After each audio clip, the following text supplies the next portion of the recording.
Bangga terkenal bukan karena prestasi, Vicky Prasetyo yang penting sensasi. Sejak muncul di dunia entertainment, nama Vicky Prasetyo menjadi perbincangan publik. Pasalnya Vicky muncul di TV bukan karena prestasi yang dia buat, melainkan sensasi. Uniknya karena sensasi yang dia buat namanya malah melambung di dunia hiburan. Bahkan karena hal itu juga Vicky bisa tetap menjaga eksistensinya di dunia hiburan selama 7 tahun. Vicky mengatakan bukan menjadi masalah jika mencari sensasi di dunia hiburan. Ya nggak apa-apa. Awal untuk sebagai jembatan orang menilai seperti apa. Tapi kan dengan alhamdulillah 7 tahun berkarya di entertain, itu menunjukkan bahwa kita bertahan di situasi ini, kata Vicky Prasetyo di Artovel Portofolio Antasari, Jakarta Selatan. Setelah dikenal sebagai artis yang penuh sensasi, Vicky Prasetyo membuktikan kalau dirinya juga punya prestasi. Beberapa bidang di dunia entertainment sedang ia tekuni, mulai dari presenter di televisi hingga menjadi seorang penyanyi.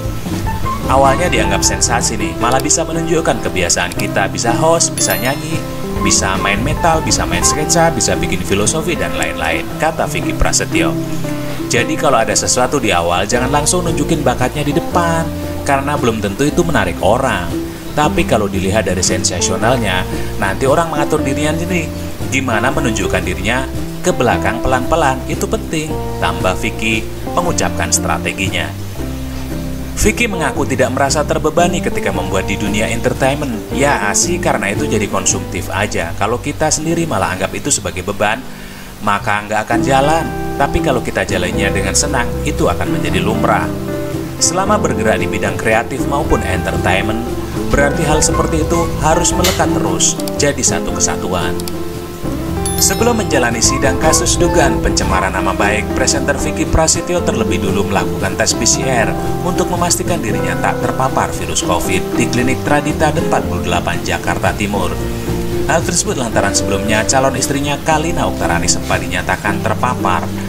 Setelah hasilnya keluar, Vicky Prasetyo langsung mengabarkan pada kuasa hukumnya, Ramdan Alamsyah, kalau kondisinya tak memungkinkan untuk menghadiri sidang.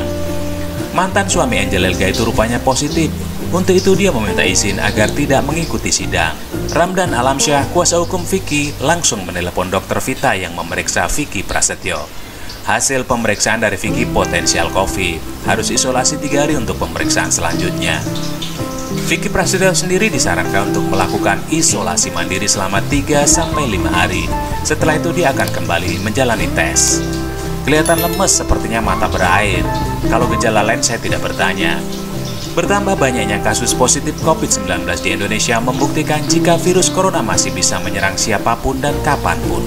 Disiplin mematuhi protokol kesehatan jadi salah satu cara membentengi diri.